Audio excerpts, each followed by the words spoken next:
So, may sit down. Very good.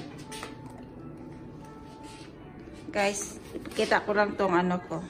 Nabili ko kahapon sa Asian market. May walis, paypay. Mahal pa naman to, nasa 300 plus piso. Hold on, darling. Ay, bawal yata to sabihin sa ano. Baka mabangkit yung pangalan ito. Bawal yata sabihin.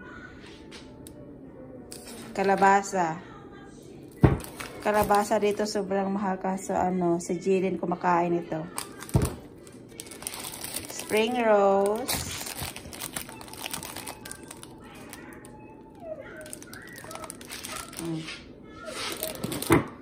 Dami ko ng sardinas.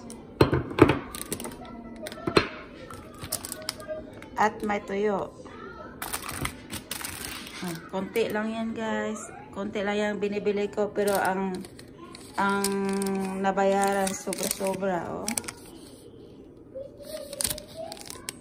Mahal, diba?